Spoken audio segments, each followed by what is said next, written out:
Welcome to Persuasion Mastery. I'm Don Watkins. So this is lesson 7, where we're going to talk about books and speeches, and this is the final lecture in the course. So we've talked about the 6 skills of persuasion, and really I've been focused on article writing as like the central template, but all the principles apply equally to books and speeches as well. But there's some special considerations that come up in these formats that I wanted to touch on. And I plan to do even more in-depth takes both on speaking and books in the future, but I at least want to give you some high points that will help you if you have communication projects involving them. So one thing is that books still matter, and they are uniquely capable of persuasion. So I'm going to talk about this more under advantages and challenges, but if you look at what actually changes minds, what actually leads to fundamental persuasion, overwhelmingly books still play a crucial role. And in terms of establishing yourself as a persuader, as somebody who's gaining a platform and gaining a wide audience, if that's something that you want to do, having books is a really crucial component of that for most people. In terms of the special advantages of books, it's that you get to make a complete case. And I deliberately am saying a complete and not a comprehensive case because just as you're limited in what you can cover in an article, you are limited even in a book, even in a series of books. In fact, one of the things you'll find really surprising, or at least I did, and I know a lot of other authors do, is how much you have to leave out when you're writing a book. You know, you have the feeling of right now I finally get to really say what I want to say. But in a certain way, it is even more important to be focused on how to delimit your presentation when it comes to a book because they can so easily sprawl out of control. So you are going to have to leave most of what you want to say out, but you do have the potential to make a complete case from A to Z. Related to that is context. We've talked about how to bridge a context, you have to be able to add, subtract, and modify, what your audience knows. But the amazing thing about a book is that you get to build a lot of context, and therefore you can address issues that you couldn't even address in a shorter piece because you wouldn't have the space to build the necessary context. And that makes them really exciting for anybody who wants to communicate ideas because you can just do so much more than you can in a place where you're very limited in the context that you can create. This next one, more space for stories, examples, emotion. I really like long form writing. I used to write a lot of op-eds. These are the short newspaper pieces that are typically about 750 words. And one of the frustrations I always had with them is the things I really like in writing are stories and examples, but those take up a lot of words. So unless you have a very simple, straightforward argument, a lot of that stuff ends up cut. And so in a book, you can actually delve in and do a lot more of the just pure writing that is, at least for me, one of the big pleasures of the endeavor. And finally, an advantage of a book is credibility. That is, if you want to speak, if you want to, basically, whatever you want to do intellectually, having a book builds enormous credibility. In fact, I found, I only have a bachelor's in business from like a nothing school, but the fact that I have 4 books under my belt, that just establishes, I think, in my experience, the same amount of credibility in most contexts as having like a PhD. And so, if you're trying to gain credibility in a debate, having a book is a really good way to do that. But there's special challenges. So I mentioned delimitation. I mentioned the fact that taking something that seems kind of limitless and open-ended and realizing that, no, you actually have to keep it under control is a unique challenge. The other one is just endurance, which is so much of writing depends on having a strong motivation as a writer. I'm not talking here about motivating the reader or the audience. I'm talking about like so much of the reason we write is that we're kind of driven on a particular issue. And with a book, with an article you can kind of like sit down and bat it out, and in a day or a couple days you're able to bring that out to the world.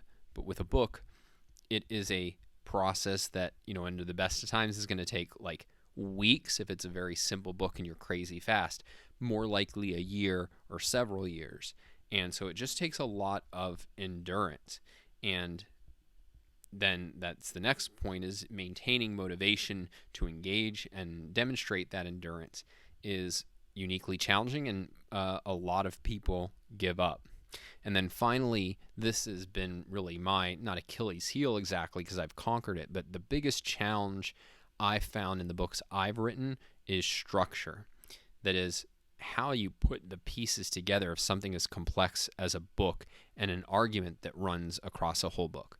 Some books are not very, challenging to structure. Like they're kind of, you could think of them as almost standalone essays, each chapter is. But certainly the books I write, and my guess is many of the books that you're going to write, are building an argument over the space of several hundred pages. And nothing is more challenging and more crucial than how do I actually go about putting those puzzle pieces together. And one of the challenges that you'll often find is that there's this constant tug of war where you'll feel like, I need to say X in order to say Y, but I really need to say Y in order to say X. There's certain things that I want to cover early on because they're really exciting and motivating, but I need to set up context for that, or I need to start with some context, and I don't know how to make that interesting. So how am I going to grab and keep the reader's attention? So there's just these very unique challenges with structure that you have to overcome. Now, rather than kind of just go in depth on how to do this, I'm going to give you in your workbook that you can download at donswriting.com/course, or courses, I forget which one, what I call my book design worksheet. And this is the best tool that I know for solving most of the writing problems that you'll encounter when writing a book. That is, it is a series of questions that will basically get everything down that will help you design and plan a book that's going to be persuasive and that's going to be marketable. So again, I'm going to go into more depth in this in a future course, but that's really the best tip I can give you, is that if you want to do a book, apply the principles we've talked about in this course and use the book design worksheet.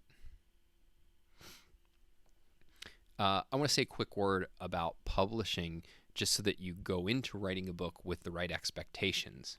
So in terms of getting published, if you're actually, self-publishing is a big thing right now, and there's also academic publishing, and those are their own beasts. For self-publishing, I mean, obviously anybody can do it, though my one recommendation is to work with editors, including copy editors and proofreaders, and have a very high quality book cover designed by a professional. But other than that, I think self-publishing is a great way to go depending on your goals. Then there's academic publishing, which I know very little about, except for it's generally if you're publishing in academia for other academics. But if you're actually trying to get what's called a major publisher, there's the big five in New York that are going to get you on the book stands in Barnes and Noble. Let me just say a little bit about that because I have some experience there. So for agents and publishers, there's two things that they care about. And it's not primarily or even secondarily your idea. You could have the most amazing idea in the world, but 99 times out of 100, that will get you nowhere. What really matters are, and you need both of these, credibility and platform. If you have platform, you can actually get away without that much credibility, but in general, the two things that they're concerned about is, why are you somebody who, in effect, has the right to write on this issue? So, if you're writing a diet book, are you a doctor? Are you, a nutritionist? Are you a personal trainer? and your platform. That is, you need to come to them with an audience. And this leads to the second point I want to make, which is marketing your book. Even if you do get a major publisher, you are going to be responsible for marketing your book. Basically, the way that publishing works today is they will publish people who already have a platform, who are in effect taking away the risk to them that the book will sell. And they will put virtually no money into marketing your book unless it already becomes an explosive bestseller. Then they'll pump money into it. But in general, the idea is you bring us your audience and we will maybe get you into bookstores. And I say maybe, let's see, do I want to tell this story publicly? Let me just give you a hint. When my book Equals Unfair came out, it was in a few bookstores, but no, like it was, you had to really hunt for it. And I went to several bookstores in New York and was just really mystified when on the launch day I couldn't find the book. And I won't go into the details of exactly why that happened. Let's just say it actually had nothing to do with me, but it had to do with the publisher had been kind of disappointed with some other book sales and decided that that implied that our book wasn't going to sell, so they didn't really put any effort into getting it in bookstores. So really, like we gained basically zero benefit from being with a major publisher for Equals Unfair.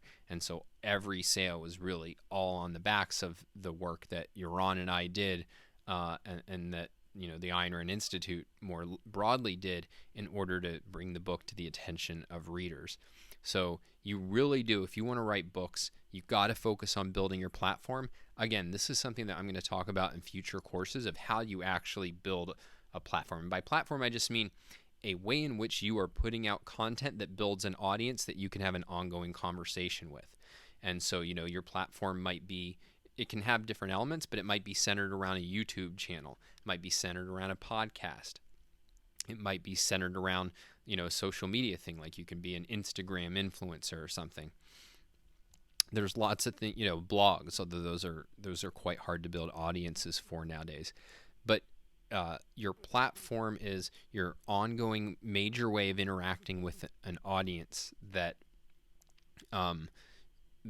that allows you to, at a very low cost, reach a lot of people with your message. And so if you're going to write a book, you should be building that starting yesterday. That's really the number one piece of advice. And then once you have a platform, then selling a book is actually relatively easy. Then in terms of making money, it's important to have realistic expectations, which is that you almost certainly will not make significant money from your book.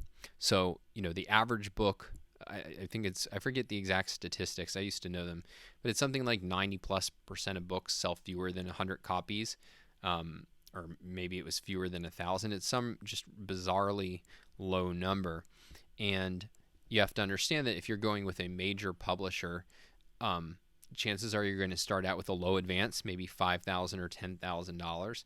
And, if you're lucky to sell 10 or 20,000 copies, which are huge numbers, very few people reach the 10,000, 20,000 or more mark, you very likely will still not have paid off your advance. And even if you do pay off your advance, I think in general, you're going to get roughly like $1 per book sale. So, if you compare, let's be wildly optimistic and say you make $30,000 off a book, once you start doing the math of how much time went into that book and how much money you spent on marketing and everything like that, in the end, you're probably doing less than minimum wage.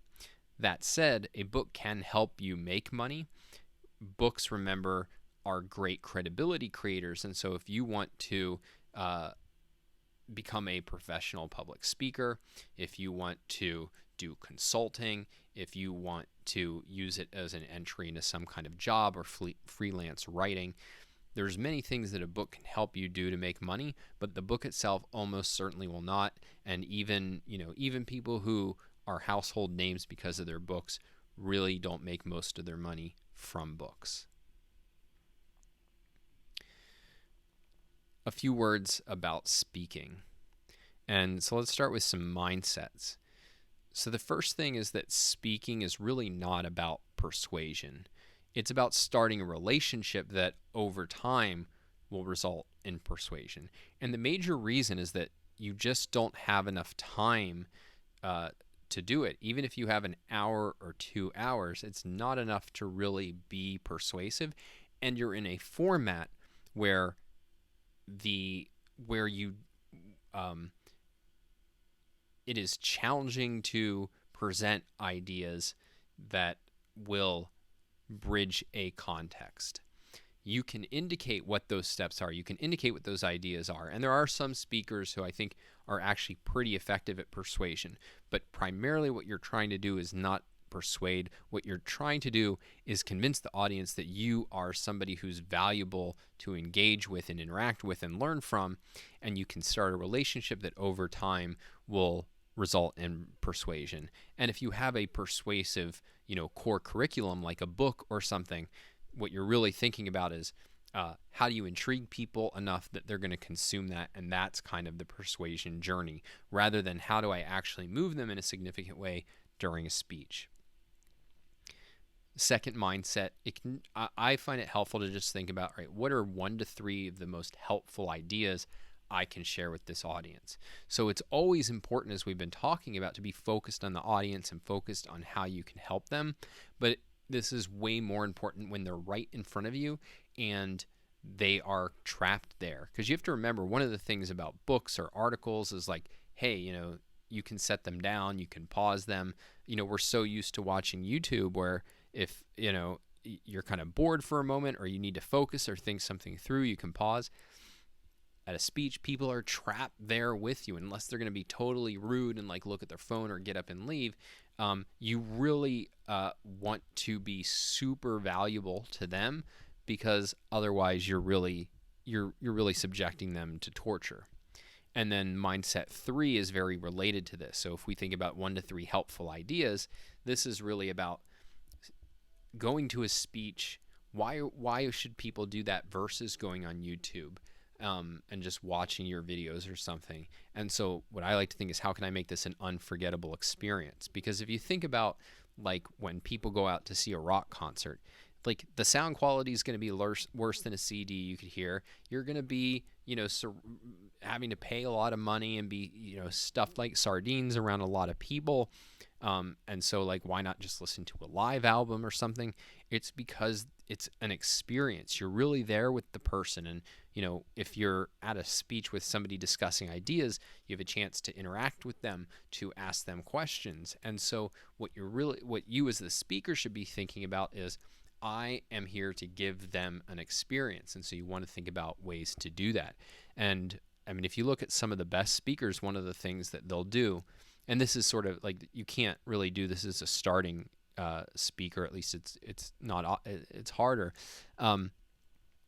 Lighting, music, atmosphere, you're trying to build an actual experience. And so you want to think about ways that you can do that. And so that like going to see you speak, it's more than just I learned something. It's like I remember going there, and it was actually an event worth living through for its own sake. So here's then kind of the 3 core things that I think of when I'm thinking of building a speech. One is that I'm trying to connect with the audience. That is, this is not a lecture, and you should not call it a lecture. You are there to actually connect with an audience.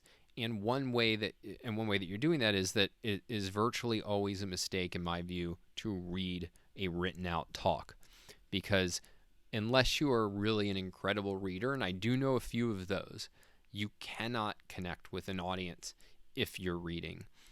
It completely alienates an audience, is boring to an audience. There's something really exciting about the idea that like anything could happen. They could say anything at any moment. It could all end in catastrophe, or you never know what magic could happen on the positive side. And so you don't want to be lecturing, you don't want to be reading, you want to be sharing. And what do you want to share? Well, what you really want to share is the way that you see the world. And so the best way to structure a speech, if possible, is through an opinion story, which we talked about in an earlier lecture, where you tell the story of how you came to an opinion. This isn't always possible, at least not for the whole speech, but you either way, you don't want to be sharing just ideas impersonally. It should come across that you are a distinct individual with a point of view who cares about the issues and who cares about the audience seeing and understanding the issues. And it's that kind of personal connection to you as a speaker that is going to make the audience have a memorable experience and want to continue that relationship so that you can actually be helpful and persuasive over the long run. And then finally, simplicity, simplify. You want to have a few key ideas memorably discussed. With an article, you can give a very rigorous and lengthy chain of reasoning, and with a book you can as well. Now you should make that fascinating, you should make it interesting, but you can still have a very sophisticated chain of logic leading from where they are to where you want them to be, and that is just not possible in a speech. You want a few key ideas that are as simple as possible, and to make them in a memorable way. And so, a lot of it is, all right, idea one, story, anecdote, a few big picture facts. Point two, story, anecdote, few big picture facts, a couple memorable formulations. Point three, same thing, is you're thinking about very simple points that you can make very memorable and very compelling, even if it's not a full case, because it can't be a full case. The goal is you show that you have something interesting to say, a view they've never heard before, some facts that are really powerful and useful, and that will intrigue them enough that you can start the relationship. Here's kind of just one simple tactic that will instantly make you a far better speaker, and it is pause. Let the room breathe. Say something, and then instead of rushing to fill the silence because you feel nervous and you don't want to look like a fool, no.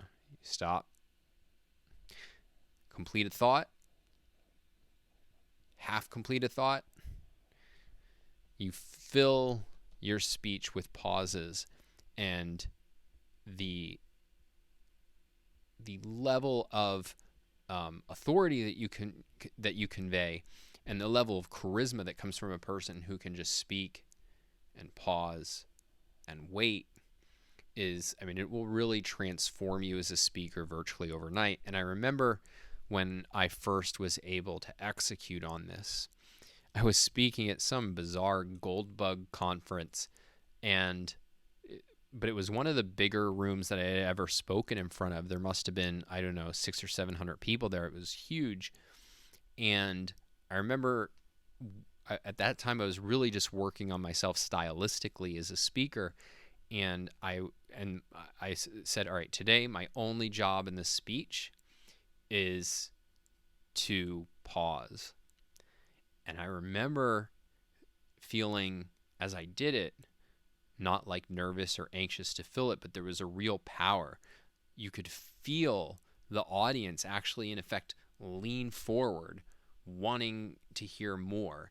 And just the command of the audience and my connection to the audience was so much stronger than when I was kind of trapped in my own head and racing through the material and letting the words pour out. It was, I could really feel that connection to the audience just from the simple act of pausing. But really what giving a speech is all about is, once you're finished, this is the real test. Get their contact information. Speaking's only going to lead to persuasion, or at least 99 times out of 100, if you follow up with the audience. And so that means get them signed up and you have an email list so that you can provide them with new resources Let them know what you're up to so that you can build a relationship and persuade over time rather than have this idea of I'm going to persuade in the room. And so then the only thing is give them a reason to sign up. And so, what I'll often do is just simply say, look, I'll mention a few things during my speech where it's, hey, if you want to learn more about this, I'm going to be sending people who sign up some resources that will go into detail. Any articles that I mentioned, any like videos of mine I mentioned during the speech. I'm going to send all that information to you. And so, if they like the speech, these are resources that give them more of what they like, and most people will who attend will sign up for it. And if you do that, then you can build an email list. And email list is your best way of having an ongoing conversation with people who are interested in your work. So, other speakers will, sometimes like give out, like Alex Epstein at his speeches, besides giving away resources, will give away these little I love fossil fuel pins, which people absolutely love. So you can figure out what works best for your audience. But give them an incentive, get signed up, have an email list, and that is your really number one tool for making sure that the speech achieves something over the long run that is going to be far more impactful than any speech by itself possibly could be. All right, that is actually our course. You have now gone through Persuasion Mastery, and I've given you at a high level all the skill sets that you actually need in order to be persuasive and to champion liberty. I'm going to talk about in a second what's next in terms of if you want to take the next step, but I just want to say a few words about what the next step is for me.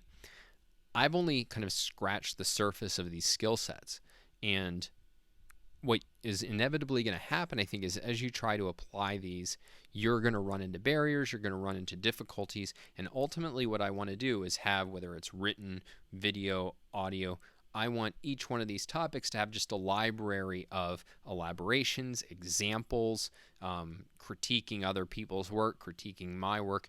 Like each one I want to make just give you the best opportunity possible to learn on your own. And so certainly make sure you're signed up for my email list at donswriting.com and keep coming back, because there's going to consistently be more information that will help you master all these skill sets. In terms of what you should do next, the most important thing is like write and take advantage of the resources that I've provided, because this is a creative act. It's not something where you can just follow a recipe. Every time you write, you are acting as an innovator. You are doing the same thing that a Steve Jobs did, as he's pioneering new technologies at Apple. And so the only way you can learn a creative field and master the skill sets of a creative field is to do it. You can't just consume guidance on how to do it and then have the result. It's like any other skill set, and particularly any other creative skill set, where you're going to have to build up a reservoir of experience, knowledge, and judgment by doing it. So get started and dive right in, and I think you'll be okay with the fact that it's going to take time to get better and better and better. And what you'll generally find is that you'll do it a few times and it'll seem really, really difficult. But suddenly you'll realize, bam, I'm explosively getting much better. And then you'll plateau for a while. And then something else will click into place and you'll find yourself at a completely higher level. And over time, you can really transform from somebody kind of with just, some raw skills into a really outstanding communicator. And that's exactly how my journey went. The other thing that made that journey possible for me was the fact that I got feedback, I got mentorship, I got edited by outstanding people. And so I'm trying to make that as available to everyone as possible. So the number one thing I'm doing in that regard is I'm starting, and by the time you hear this, probably will have started, the Unlocking Liberty Mastermind. And this is twice a month. I'm going to meet with whoever wants to attend. It's totally free. And I'm going to give you my latest thinking, latest resources, and for people who are paying $10 a month or more to support it, give them feedback, if we have time, on whatever projects they're working on. And the idea here is that, this is the closest I can come to making sure that everybody in the liberty movement has a top-notch editor and mentor that they can work with. And then, I'll be making these videos available to the public so that we can all learn from everybody else's experience. Now, if you really, are serious and you really want hands-on editing, you can go to donswriting.com and I think /services, but you can poke around and you can work one-on-one with me. And I'm not going to put my rates down because they are subject to change, but it is pretty pricey, but it's definitely, I think, a worthwhile investment if you're really serious about this. I don't have that much time to do it though, so it's pretty much first come, first serve. But that aside, I think you can get a long way just on your own or finding friends who are also going on this journey with you. And so I'm here to provide you with as much encouragement as I possibly can and as many resources as I possibly can. And really the only thing that I ask is that really try to put this stuff into practice. Let other people know about it. If you know that they're writing, if you know that they like to argue for liberty, if you know that they care about promoting freedom, let them know about these resources, and then let me know how it goes. Let me know what you're benefiting from. Let me know the problems that you're running into, and I'm going to try to address as much of it over time as I can, so that when we look back in a year or a few years from now, every person interested in liberty is just going to have this library of content at their fingertips that will make it as easy as possible to become an impactful, effective advocate for freedom. Until next time, this has been Don Watkins. Good luck writing.